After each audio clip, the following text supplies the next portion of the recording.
Anda masih bersama kami di CNN Indonesia Political Show dan kita akan lanjutkan perbincangan kita dengan para narasumber. Ada Ketua DPP Pemenangan Pemilu PDI Perjuangan, Mas Bambang Wuryanto, Sekjen Partai Gerindra, Mas Ahmad Muzani, Ketua Umum Projo, Mas Budi Ari, dan Direktur Eksekutif Poltreking Indonesia, Mas Hanta Yuda. Saya mau ke Mas Bambang lagi. Mas Bambang, saya harus tanya ya, mana yang bisa lebih diterima oleh PDI Perjuangan, Pak Prabowo, Mas Ganjar, atau Puan Maharani? Yang pertama, Diko mesti paham. Di PDI Perjuangan kalau urusannya capres itu Ibu Ketua Umum. Jadi lebih diterima mana si A, si B atau si C kepada Ketua Umum. Kalau di PDI ya Ibu Ketua Umum. Di antara orang-orang ini siapakah yang paling bisa diterima di PDI Perjuangan? Itu bahasanya adalah ABCD ini mana yang lebih bisa diterima Ibu Ketua Umum. Sesimpel itu. Kalau di antara tiga itu yang paling dekat ya pastinya putrinya Puan Maharani. Monggo. Kalau itu Diko persepsi Diko, kan begitu.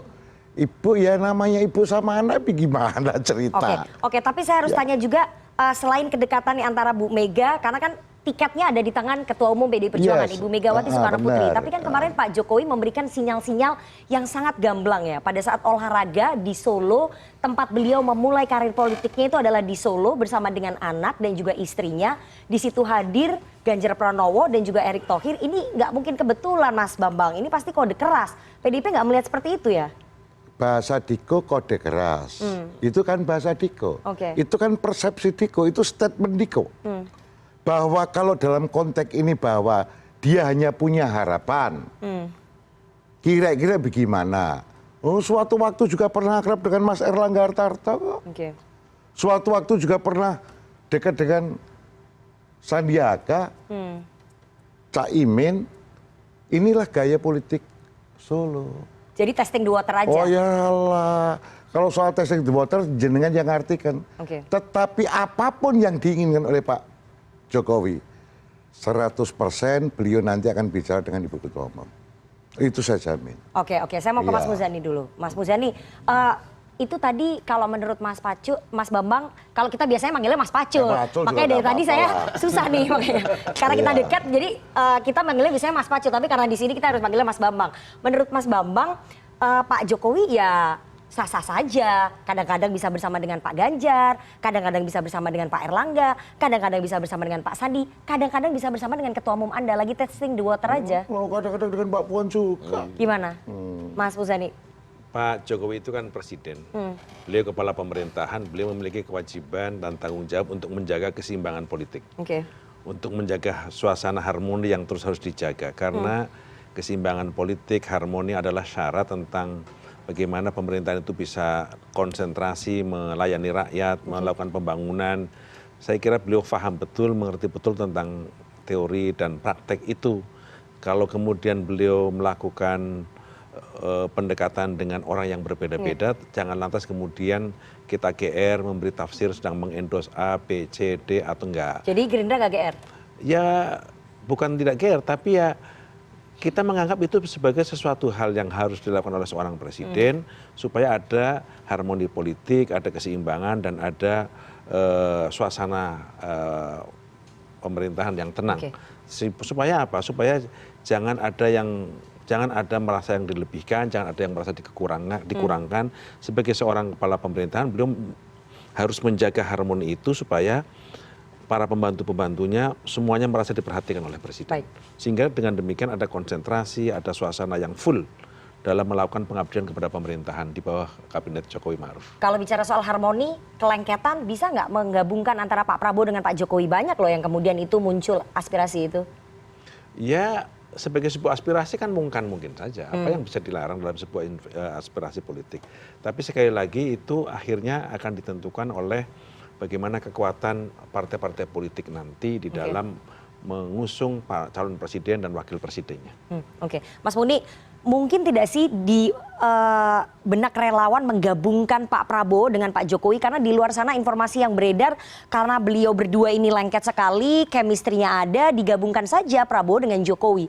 Relawan Berpikir bisa nggak Jokowi Prabowo itu kan gagasannya Kodori. Bukan Jokowi Prabowo, tapi Prabowo Jokowi Nah, sekarang. begini, sama juga Prabowo Jokowi, teman-teman Gerindra juga maunya Prabowo Jokowi. Cuman kan begini, ini konstitusi kita. Teman-teman Gerindra maunya begitu, Mas Muzani? Bisa juga begitu, karena juga, cuman maksud saya begini loh,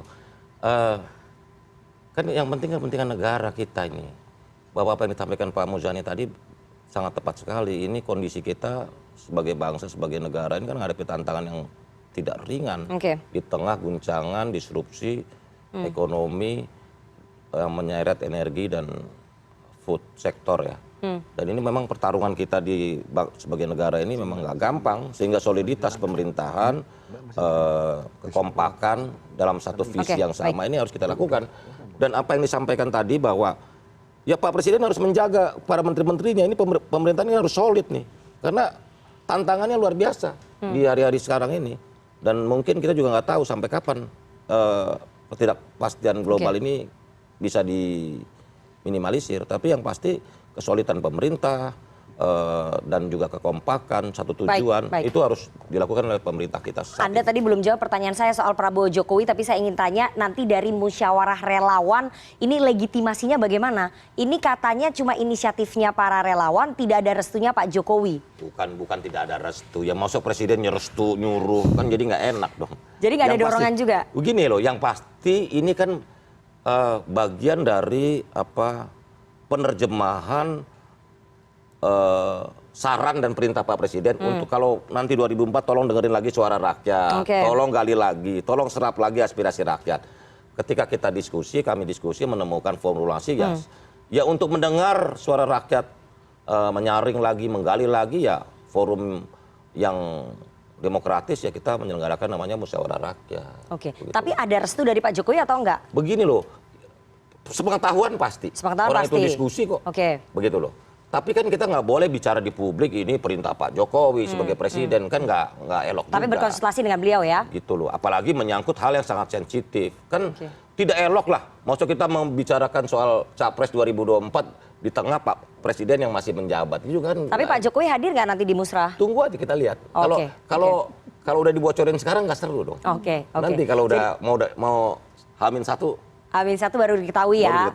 Jadi menurut Mas Muni, Presiden mengetahui, Presiden diajak berkonsultasi. Mas Hanta, Presiden menggunakan instrumen relawan ketimbang menggunakan partai politik. Menurut Anda, menurut analisis Anda, Presiden lebih percaya instrumen relawan daripada sistem di partai politik? Ya, pertama ya dalam konstitusi kita yang menentukan proses kandidasi jelas partai politik ya. Kalau partai politik tidak memberikan tiket atau boarding pass-nya ya tidak bisa siapapun lah mau elektabilitas setinggi apapun. Tetapi dalam konteks politik tentu seperti saya katakan Pak Jokowi sadar betul beliau tidak bisa mengontrol, karena bukan ketua umum tidak bisa mengontrol secara langsung partai politik. Tetapi juga tadi ada jalan 100% berkomunikasi dengan Bu Ketum PD Perjuangan Ibu Mega. Tetapi dalam konteks dinamika komunikasi politik tentu bisa menjadi posisi tawar. Selain nanti dalam konteks winning di electionnya memenangkan bisa jadi mesin berkolaborasi dengan partai politik. Tapi dalam konteks kandidasi sebelum election kandidasi itu partai politik relawan tidak bisa karena tidak bisa mengusung orang. Tapi bisa menjadi daya tawar politik lah paling tidak dalam konteks itu. Nah, sehingga tadi saya ingin gini ya, Rifana, apakah mungkin Pak Jokowi akan terbuka mendukung si A, si B, si C? Nggak mungkin, siapapun presidennya.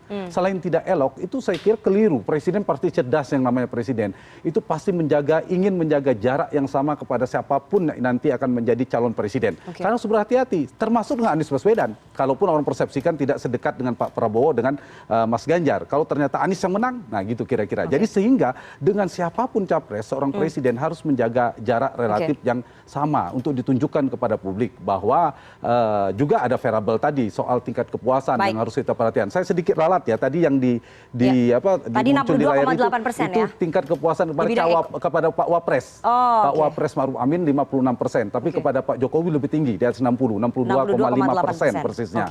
Nah sekarang mungkin di lembaga lain ada yang lebih tinggi lagi. Jadi itu sangat sangat mempengaruhi. Pak Jokowi juga melihat tingkat kepuasan publik. Ada variabel approval rating, ada variabel relawan, ada variabel tadi partai politik, dan yang menentukan kandidasi siapanya akan maju adalah partai politik. Dan presiden singkatnya adalah all the president men. All Itu the yang president. paling diinginkan Semua orang capresnya. yang akan berkontestasi adalah Iya, orang-orang mau menang si A, orang-orang Pak mau Jokowi. menang si B, ya saya aman saja. Oke. Kalau saya berpikir sederhananya seperti itu. Oke, saya mau tanya ke Mas Bambang. Mas Bambang, seberapa signifikan sebetulnya peran relawan dalam menentukan kandidasi dalam kontestasi Pilpres 2024? Kalau tadi Mas Hanta mengatakan bahwa itu sebetulnya hanya alat tawar politiknya Pak Jokowi saja kepada partai-partai, terutama kepada ketua umum partai Anda. Kalau lebih diekstrimkan lagi, kalau relawannya bisa digerakkan banyak, 1 juta atau 2 juta berkumpul dalam satu tempat, mungkin bukan hanya alat tawar, tapi mendikte para partai, para ketua partai. Itu adalah membangun perception. Oke. Karena di dalam relawan, di dalam survei ini, perception itu rumusnya. Oke. Perception is much more important than reality. Selama ini relawan sekuat apa? Kalau kita mengaca pada Pilpres 2014 dan 2019, Ya, saya tidak boleh sekuat menghina. apa untuk pemenangan seorang calon presiden, pemenangannya Pak Jokowi di mata PDI Saya Perjuangan? tidak boleh menghina. Oke. Saya adalah orang partai. Saya adalah kader partai. Kalau kader partai itu taatnya adalah organisasi partai. Organisasi barisan. Kalau relawan akan mengatakan relawan hebat. Tapi kalau saya orang partai, saya akan mengatakan partai lebih hebat. Oke. Misalnya. Seperti itu biasa-biasa saja. Ini dinamika politik yang sedang hidup di dalam masyarakat transisi. Ya. Ketika partai belum siap penuh, muncul relawan-relawan. Kan begitu. Oke. Tapi kalau nanti partai udah siap penuh, ya mohon izin. Relawan pasti akan berada pada posisi Oke. barisan akan lebih kuat. Oke. Karena di dalam rumus manapun, individu yang sifatnya individu kerumunan dibanding barisan, itu kekuatannya 1/4. Oke. Apalagi kalau di persenjata itu 1/10. Oke. Itu teori militer Ya. gitu loh. Oke. Ya, Mas Muni silakan. Kalau kerumunan itu bedanya dengan barisan itu terlihat sekali gitu kalau menurut Mas Bambang. Silakan. Gini, demokrasi kita baru 24 tahun pasca reformasi kan. Jadi memang dalam demokrasi kita ini kan ada fase bertumbuh juga, Ya. bergerak bertumbuh.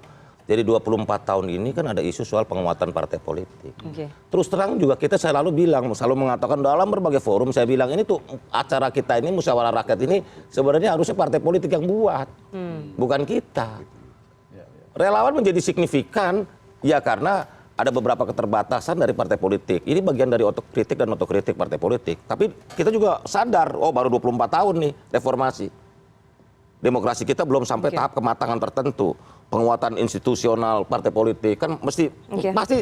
Tapi kita orang yang optimis bahwa pada waktunya nanti sama. Jangan dibandingin kayak di Amerika udah ratusan tahun, di Eropa udah ratusan tahun demokrasinya, partai politiknya, sirkulasinya sudah berlangsung berkali-kali. Kita baru 24 tahun loh. Partai politik sebagai organisasi yang betul-betul partai politik loh. Kita jangan pikir kayak Orde Baru itu.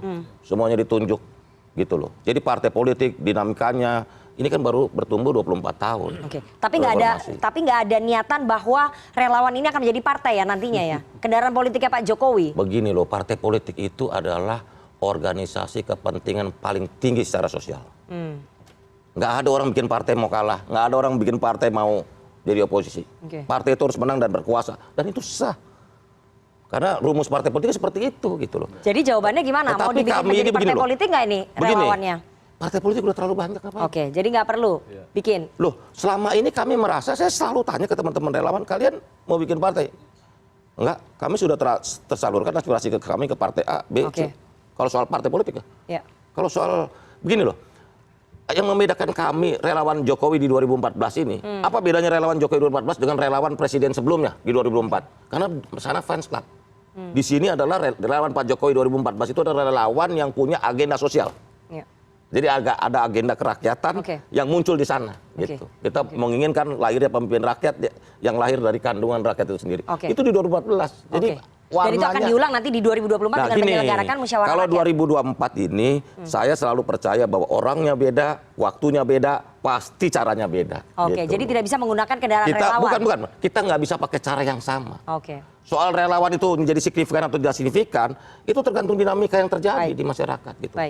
Baik, Mas Bambang, kenapa kemudian partai tidak membuat musyawarah rakyat untuk menjaring suara rakyat dalam menentukan kandidasi Capres 2024? Itu tadi harapannya Mas Muni. Silakan. Itu ada-ada saja. bahwa di dalam partai itu ada anggaran dasar, anggaran rumah tangga itu berupa sebuah organisasi. Mekanisme organisasi itu clear. Itu mulai dari rapat di tingkat ranting, rapat di tingkat tahun, jenis-jenis rapat itu ada. Jadi kalau jenis rapat ada rakernas, ada rakerda, ke bawah rakercap, nanti kongres dan seterusnya. Jadi kalau mau menentukan apa ya di kongres. Jadi tidak kumpul semuanya. Tadi maka saya bilang itu ada perbedaan relawan dengan organisasi partai itu.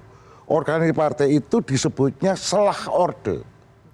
Selah itu adalah barisan, jajaran, orde itu perintah. Itu barisan yang mendapat perintah. Yang merintahkan siapa? Putusan kongres. Direpresentasikan oleh Dewan Pimpinan Pusat Partai. Dipimpin ketua umum. Jadi ini barisannya beda. Kalau relawan ini lebih kepada sebuah isu. Yang kemudian berkumpul bersama-sama. Bertemu pada satu isu. Itu relawan. Bergerak pada satu isu. Lah kalau partai politik ini ide. Jadi kalau isunya berganti nanti bisa juga bubar gitu atau relawannya ganti gitu. Ya tergantung. Baik. Itu ya kayak Mohon izin ya Mas Muni. Itu kayak mirip-mirip dengan fan club. Fan club. Iya, kalau PDI ngomongnya fan club. Fan club maksudnya kalau anak-anak milenial itu club fans gitu. Jadi ada star yang diidolakan, bikin club fans gitu, bikin fans club saya sudah bilang apa bedanya 2004 dan 2014. 2004 nggak sefenomenal 2014 kerelawanannya karena terdistorsi, terdegradasi menjadi fans club. Kalau kami ini udah sadar sejak awal ini kami relawan yang memiliki agenda sosial. Agenda sosial politik dari awal bahwa pemimpin rakyat itu harus dilahirkan, begitu loh. Sehingga warna agenda kita ini kan agenda rakyat yang mau kita ini, ya apa yang mau kita wujudkan, bagaimana pemimpin rakyat mewujudkan agenda rakyat, begitu loh. Sehingga warna apa isunya programatiknya jadi lebih nyata gitu loh. Karena kita juga pengalaman begini loh. Contohnya PDI Perjuangan. PDI Perjuangan itu tahun 99 kuat sekali gerakan rakyat. Dan saya sudah sampaikan ke Pak Jokowi, Pak jangan semuanya jadi masuk ke partai. Karena saya tahun 98, saya juga penggerak Posko Gotong Royong. Begitu semua masuk, sama juga. Begitu masuk semua ke dalam partai, jadinya terserap dalam logika partai. Karena kita demokrasi juga perlu ada civil society movement yang untuk menggerakkan. Jadi semuanya jangan masuk ke dalam partai, harus ada yang di luar partai. Partai politik itu punya tugas dan punya inner logic sendiri. Sementara civil societal movement ini punya logika sendiri, agenda, isu, begitu yang harus dikawal dan dijaga. Begitu. Saya nanti nanya ke Mas Muzani, buat Gerindra ada untungnya nggak sih ketika relawannya Pak Jokowi menyuarakan ketua umum Anda? Jangan dijawab dulu, kita harus jeda. Jangan kemana-mana, tetap bersama kami di CNN Indonesia Political Show.